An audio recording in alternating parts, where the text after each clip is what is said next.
गोलू देवता, जिन्हें हम सब गोलजू महाराज के नाम से जानते हैं, देवभूमि उत्तराखंड की वो अलौकिक शक्ति जो हर पीड़ित की गुहार सुनते हैं, हर आंसू का हिसाब रखते हैं और न्याय के देवी देवताओं में सबसे ऊंचा आसन रखते हैं। आज उत्तराखंड की सियासत में जो बवाल खड़ा हुआ, उस पर नेता प्रतिपक्ष यशपाल आर्य ने भी इंसाफ की ये आस उन्हीं गोलजू महाराज के दरबार में लगाई।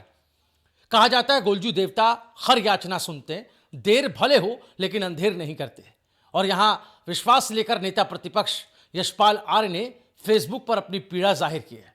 उन्होंने लिखा, दिन दहाड़े जिला पंचायत सदस्यों का अपहरण पहाड़ की संस्कृति और संस्कारों पर किसी बड़े हमले से कम नहीं है, लेकिन फिर भी उन्हें भरोसा है कि इंसाफ के देवता गोलजू न्याय जरूर करेंगे। दोस्तों, ये महज राजनीति का सवाल नहीं है, ये सवाल है देवभूमि की आत्मा पर लगे उस धब्बे का, जहां जिला पंचायत अध्यक्ष का चुनाव होते होते पूरा माहौल रण क्षेत्र में बदल गया। 14 अगस्त नैनीताल मतदान प्रक्रिया खत्म होने से पहले ही 5 जिला पंचायत सदस्य रहस्यमय तरीके से लापता हो गए। कांग्रेस का दावा था कि पुलिस के सामने उनका अपहरण हुआ है और खाकी मूक दर्शक बनी रही। अब मामला अदालत तक पहुंच चुका है। यशपाल आर्य का कहना है कि देवताओं की इस पुण्य भूमि पर अन्याय ज्यादा देर तक टिक नहीं सकता।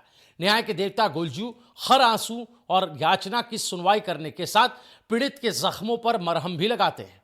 उन्होंने ये तक कहा कि नैनीताल हाईकोर्ट के न्यायाधीश भी गोलजू के ही प्रतिनिधि हैं और उनसे उन्हें पूरा विश्वास है कि इस प्रकरण की अनदेखी नहीं होगी।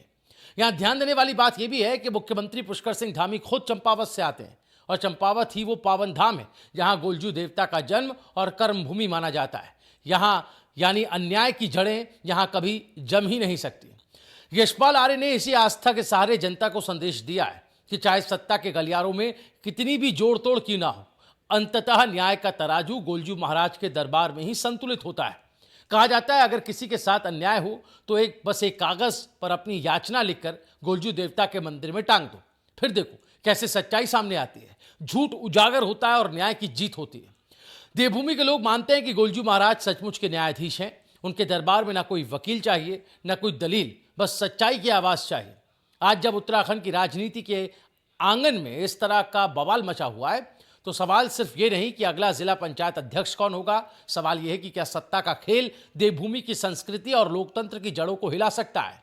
यशपाल आर्य का मानना है कि बिल्कुल नहीं, क्योंकि गोलजू महाराज का दरबार हमेशा खुला है और वहां हर फरियाद, हर आंसू सुनी ही जाती है। दोस्तों, उत्तराखंड में जब भी अन्याय का दौर बढ़ा है, गोलजू महाराज की महिमा ने न्याय का पलड़ा भारी कर दिया है। नेता प्रतिपक्ष का विश्वास, लाखों लोगों की आस्था और हाईकोर्ट की अदालत, ये तीनों मिलकर इस बात का संदेश देते हैं।